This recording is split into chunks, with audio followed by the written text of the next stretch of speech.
চর্চা করবে। কে কে করবে কথা দাও, হাত তোলো।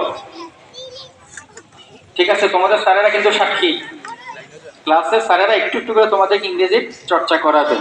জিজ্ঞেস করবে হোয়াট ইজ ইউর নেম, তোমরা সবাই মাই নেম ইজ, যার নাম যেটা সেটা বলবে। ঠিক আছে, how are you, I am fine বা উই আর ফাইন, এভাবে বলার প্র্যাকটিস করবে। ঠিক আছে।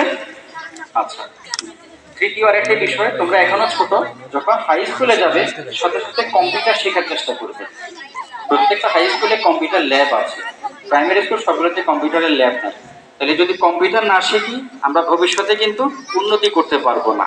ঠিক আছে, তাহলে আমি কি বলেছি, তিনটা বিষয় বলেছি, সাঁতার শেখা, ইংরেজি চর্চা করা এবং কম্পিউটার শেখা। তার মধ্যে দুইটা এখনই করা সম্ভব, কম্পিউটার এখন করা সম্ভব না। ঠিক আছে, কম্পিউটার শিখতে গেলে তোমাদের যাদের বাসায় কম্পিউটার আছে তাদের হিসাব আলাদা, তারা শিখতে পারো। তো যাদের বাসায় কম্পিউটার নেই তারা হাই স্কুলে গেলে শিখবে। হাই স্কুলে গেলে কম্পিউটার শিখতে চাও কে কি হাত তোলো। এখানে তোমাদের অনেক স্যারেরা কিন্তু হাই স্কুলের দায়িত্ব আছেন, তারা কিন্তু জেনে গেলেন যে তোমরা হাই স্কুলে গিয়ে কম্পিউটার শিখতে চাও, হাত নামাও। আর আজকে আমরা যে প্রতিযোগিতায় অংশগ্রহণ করি না কেন, সবাইকে একসাথে জয়লাভ করে করে না। কেউ ফার্স্ট হয়, কেউ সেকেন্ড হয়, কেউ থার্ড হয়, কেউ কোনো পদক পায় না, কেউ কোনো পুরস্কার পায় না। যারা পুরস্কার পায় না তারা কি খারাপ খেলাধুলায়? কেউ খারাপ না, সবাই ভালো, কিন্তু তোমার চাইতেও বেশি ভালো কেউ থাকতে পারে। তাই আজকে আমরা আরেকটা জিনিস শিখবো, জয় পরাজয়ের শিক্ষা। আমরা সবাই একসাথে জয়লাভ করব না। তোমাদের স্কুলে কি সবাই ফার্স্ট হয়? একজন ফার্স্ট পাবে, একজন ফার্স্ট গার্ল, বাকি সবাই কি ফার্স্ট হয়? হয় না। তাহলে প্রত্যেকটা প্রতিযোগিতা, সেটা স্কুলের পরীক্ষা হোক বা খেলাধুলার পরীক্ষা হোক বা সাংস্কৃতিক প্রতিযোগিতা হোক, কেউ সবাই ফার্স্ট হয় না, সবাই লাস্টও হয় না। তাই আজকে যারা আমরা প্রতিযোগিতায় জিতবো না তাদের মন খারাপ করার কোনো কারণ নেই, এটা হচ্ছে পরাজয়ের শিক্ষা। আর জয়ের শিক্ষা কি?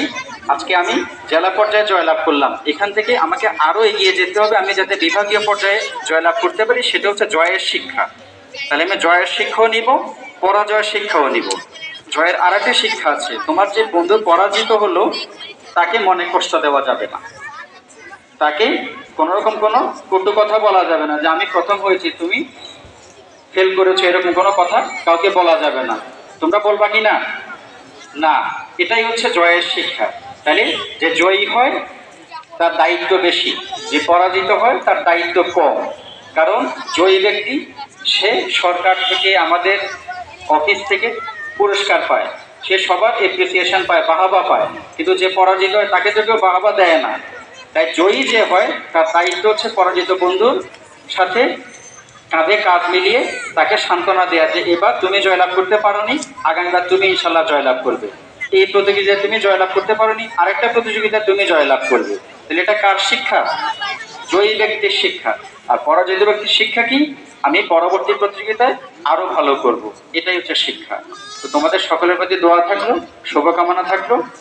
আর আজকের এই প্রতিযোগিতা আয়োজনের জন্য পুনরায় জেলা প্রাথমিক শিক্ষা অফিস এবং ওনার পুরো টিমকে আমি আন্তরিকভাবে ধন্যবাদ জানাই।